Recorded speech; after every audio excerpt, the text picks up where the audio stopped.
Hey everyone, it's Archangel. I finally got the glass I ordered for my custom sump. I'm going to make a DIY sump for the new Mr Aqua 12-gallon long system.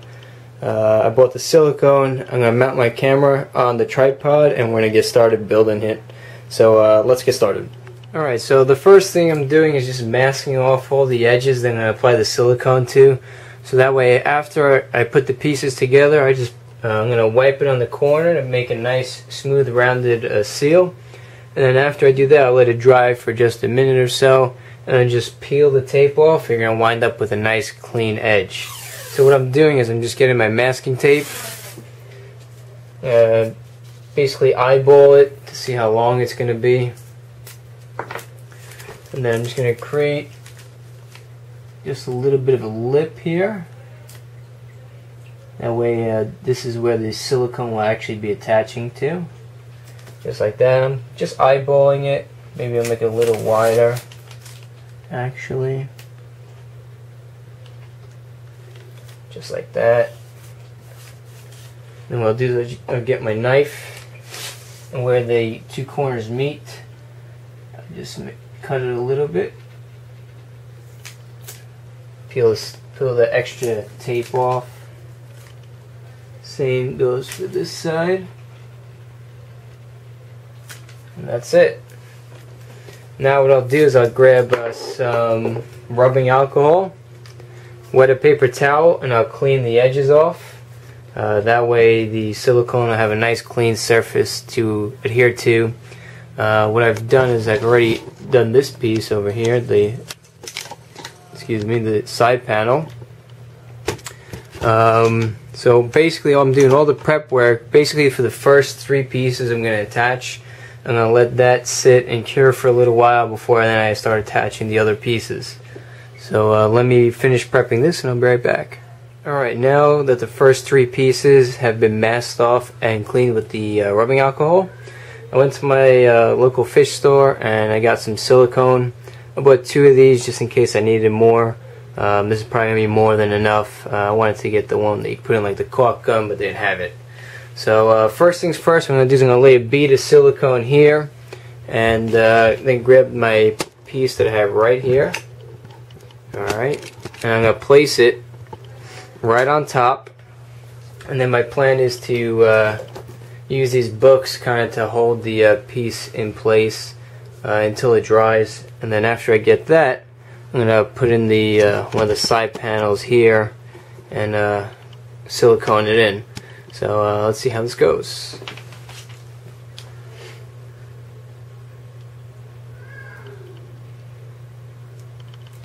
So get the silicone to come through the tube. We'll lay our bead.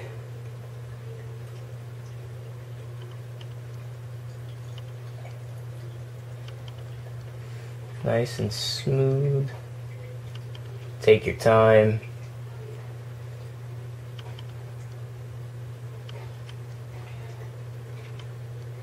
Be nice and liberal with this amount of silicone.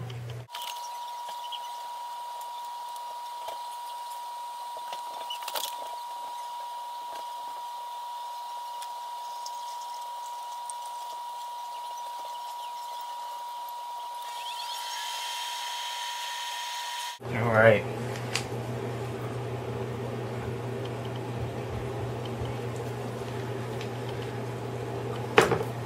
And we're going to use the weight of the glass to spread out the silicone. I'm just going to move the camera, get it out of the way. Grab my piece here. Slide a little closer. We'll let the weight do everything.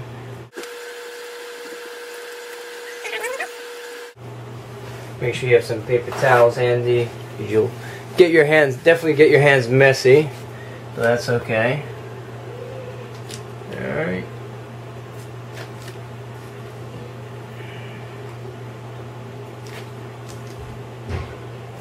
Just going to add some more silicone here. Doesn't hurt to put more.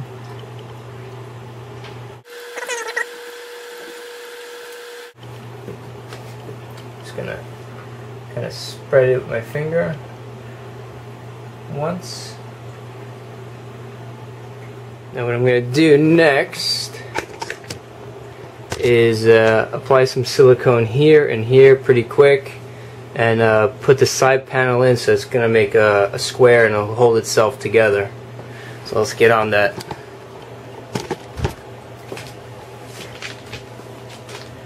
What I should have probably done first is apply the silicone to the side piece. This one up here, it made my life a little easier. But what are you gonna do? There we go. Now we'll apply it to the bottom, making sure to get that corner. You don't want any leaks in the corner. A little harder when you're not using a caulk gun, I will admit. I mean, the first one I built for my BioCube, I used a caulk gun. It's definitely a lot easier squeezing the silicone out. You don't realize how much work the caulk gun actually does for you until you're, applying it by hand. Nice. Alright, let's get that next glass panel. Just kind of slide it in here, lining it up with the edges.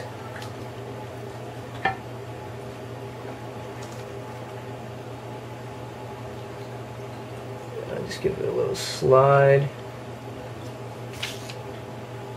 and have this corner meet it. Grab some tape. Use the tape to hold it together. Just gonna clean it up a little bit there. Grab the tape. Like that. The edges meet nicely. Kind of give it a little press.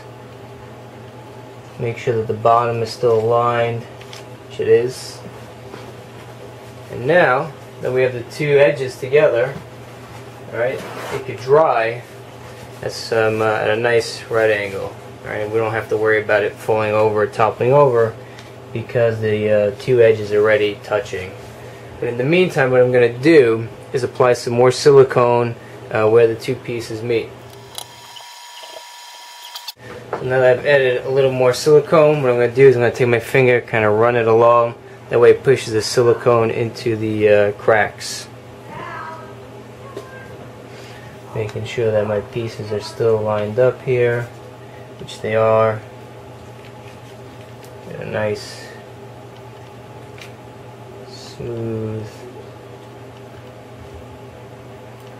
There we go. Give it another run. Do the same across the bottom. Making sure my pieces aren't moving. What I'll do is I'll probably add some more silicone here. That way I make sure I get no leaks. I'm going to clean up the outside as well. That way you get a nice look. I have clumps of silicone hanging around over here.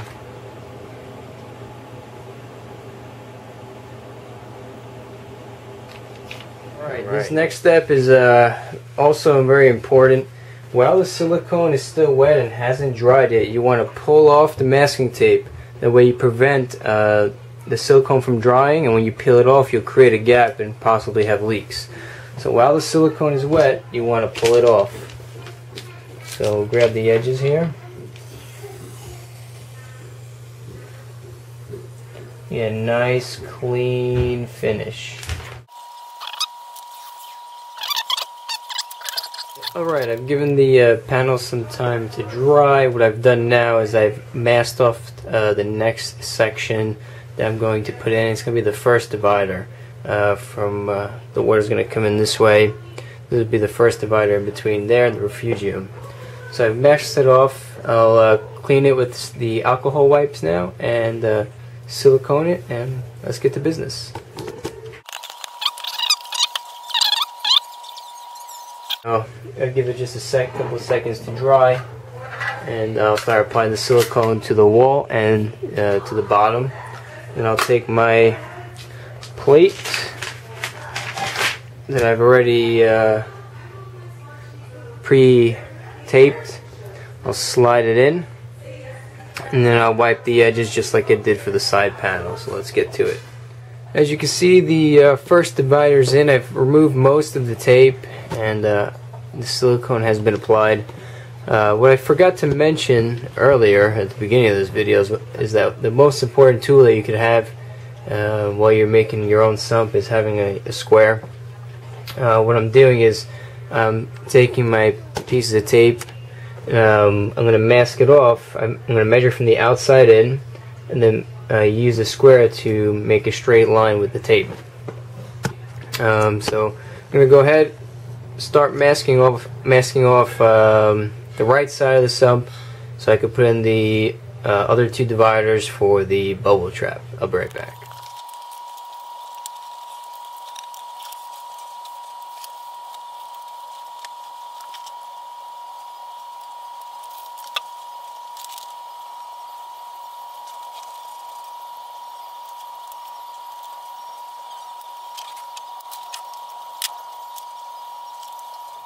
Alright, so I've gone ahead and installed the second divider, and I've also masked off the area for the bubble trap. I've cleaned it with the alcohol wipes, and I've already masked off the plate of glass here. Now what I've gone and done is found some relics in my room. Got some CD cases. I taped them together so that way they don't slide apart, and this is about 1 inch. I'm going to use this inch as my spacer, that way I could elevate the pane of glass off the bottom of the sump. And the plan is to silicone the wall here, and then just slide the glass in and let it dry. Then what I'm going to do is I'm going to silicone all the panes of glass along the edges, and then once I slide the last piece in, it'll seal it up, and then at that point I will remove those CD cases there. So let me go ahead, silicone this in, and see what it looks like. Alright, so the tank is officially done. It's been fully sealed. Now starts the waiting game. I gotta wait about 48 hours so that way the silicone can cure, and then I'm going to water test it. So this is what the finished sump looks like right here. I literally just finished sealing it. That's my second tube of silicone that I used to make sure everything was sealed nice and tight. So let's take a quick look. Right now the sump is backwards. It's going to go in the tank. This side here is going to be on the left. But that's the first stage where the water is going to come into the sump. I'm going to have my Toonsy 9004 skimmer there. In the middle you get your refugium, just like on my BioCube. I'm going to put the crushed coral there. I have my bubble trap. What I'm going to start looking for is a little foam filter pad that I could put there, just like I have on my cube. And let's see if I can bring the camera a little closer. Okay, you can see that the water is going to come down out the bottom, and then over here that's where my return pump's going to be. And I'm still debating if I'm going to put a Hydor Celts L30 or L40. I have both pumps. The L30 I have is an old pump, and the L40 is the newer pump that I just got. I'll start off trying the L30, see how the water flow is. If it's too weak, I'll put the L40 on. But let's start the waiting game, and then we'll water test this.